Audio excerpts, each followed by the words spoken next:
بسم اللہ الرحمن الرحیم نحمده ونصلی علی رسولہ الکریم اما بعد اعوذ باللہ من الشیطان الرجیم بسم اللہ الرحمن الرحیم ان عدت الشہور عند اللہ 12 شہرا فی کتاب اللہ یوم خلق السماوات والارض منها 4 حرم صدق اللہ العظیم۔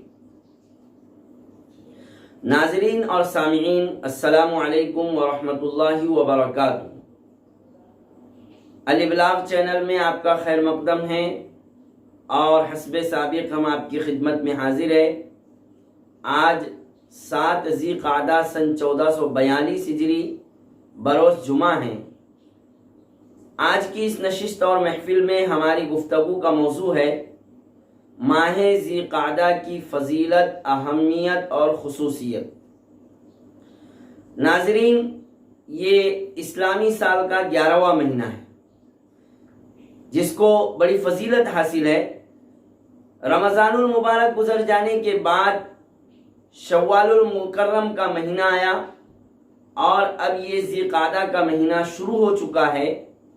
آج 7 ذی قعدہ بروز جمعہ ہے۔ ذی قعدہ کا مہینہ اشہر حرم میں شمار ہوتا ہے۔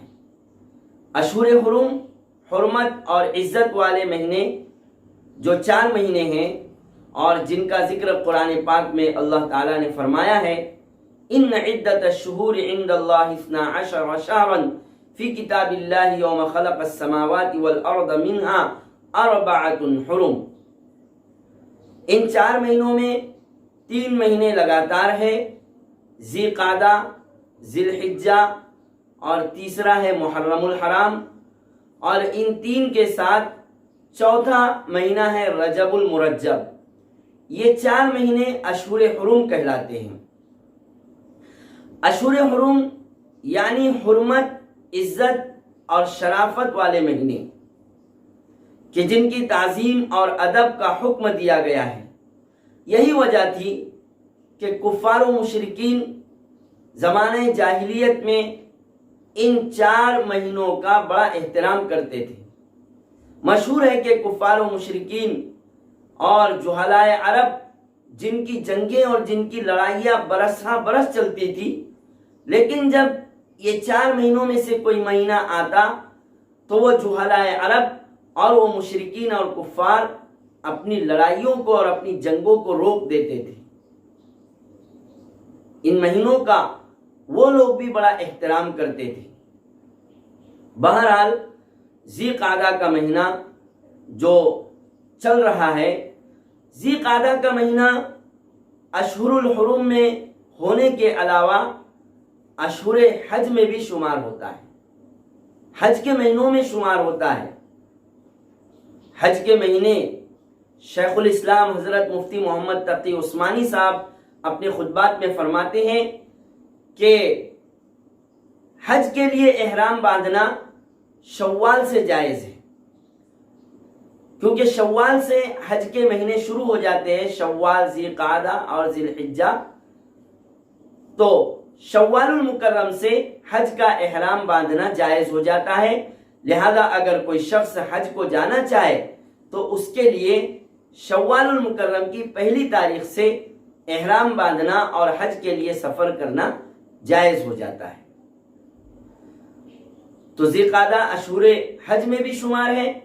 اسی طرح ماہ ذی قعدہ جو چل رہا ہے، اس ماہ ذی قعدہ کی ایک خصوصیت یہ بھی ہے جس کو شیخ الاسلام حضرت مفتی محمد تقی عثمانی صاحب نے اپنے خطبات میں بیان فرمایا ہے کہ حضور پاک صلی اللہ علیہ وسلم نے اپنی حیات مبارکہ میں اور اپنی زندگی میں مدینہ طیبہ کے قیام کے دوران حج کے علاوہ 4 عمرے ادا فرمائے، اور یہ 4 عمرے آپ صلی اللہ علیہ وسلم نے 4 عمرے اسی ماہ ذی قعدہ میں فرمایا ہے۔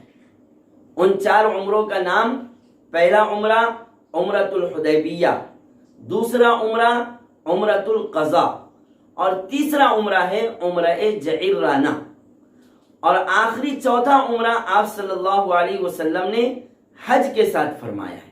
تو اس طرح یہ 4 عمرے، ان چاروں عمروں کو آپ صلی اللہ علیہ وسلم نے اسی ماہ ذی قعدہ میں ادا فرمایا ہے۔ اس کے علاوہ ماہ ذی قعدہ کی ایک خصوصیت یہ بھی ہے کہ صلح حدیبیہ میں عمرۃ القضاء کے موقع پر، صلح حدیبیہ کے بعد عمرۃ القضاء کے موقع پر آپ صلی اللہ علیہ وسلم کا ام المؤمنین حضرت میمونہ بنت حارث رضی اللہ تعالی عنہا سے نکاح ہوا ہے اس ماہ ذی قعدہ میں۔ تو بہرحال یہ چند خصوصیات اور فضائل ماہ ذی قعدہ کی ہمارے سامنے پیش کی گئی ہے۔ آخر میں شیخ الاسلام حضرت مفتی محمد تقی عثمانی صاحب نے ماہ ذی قعدہ کے بعد ماہ ذی قعدہ کے متعلق ایک بات ارشاد فرمائی ہے کہ ہمارے معاشرے میں اور ہمارے سماج میں ماہ ذی قعدہ کو منحوس اور بے برکت مہینہ کہا جاتا ہے اور سمجھا جاتا ہے، اور عام طور سے ہمارے معاشرے اور سماج میں ماہ ذی قعدہ کو خالی کا مہینہ کہا جاتا ہے۔ اس مہینے کا دوسرا نام خالی کہا جاتا ہے، یعنی برکتوں سے خالی۔ اسی لیے بعض لوگ اس ماہ ذی قعدہ میں نکاح اور شادی کی تقریب کرنا معیوب سمجھتے ہیں، منحوس سمجھتے ہیں، اور کوئی خوشی کی تقریب انجام نہیں دیتے ہیں۔ حضرت مفتی تقی عثمانی صاحب فرماتے ہیں کہ یہ سب توہم پرستی ہے، وہم پرستی ہے، حقیقت سے اس کا کوئی تعلق نہیں ہے اور ایسی کوئی بات نہیں ہے۔ سارے مہینے، سارے دن اللہ تعالیٰ کے ہیں۔ اللہ تعالیٰ نے ان مہینوں میں اور ان تمام ایام میں برکتیں رکھی ہے۔ کوئی دن، کوئی مہینہ منحوس نہیں ہے، بے برکت نہیں ہے۔ ایسی وہم پرستی سے اور ایسے خیالات سے ہمیں بچنا چاہیے۔ ماہ ذی قعدہ منحوس نہیں ہے، بے برکت نہیں ہے، بلکہ دوسرے مہینوں کی طرح یہ بھی بابرکت مہینہ ہے، فضیلت والا مہینہ ہے، اشہر حرم میں ہے اور اشہر حج میں ہے، اور آپ صلی اللہ علیہ وسلم نے اس ماہ مبارک میں عمرے ادا فرمائے ہیں۔ اللہ تعالیٰ کہنے سننے سے زیادہ ہمیں عمل کی توفیق عطا فرمائے۔ سبحان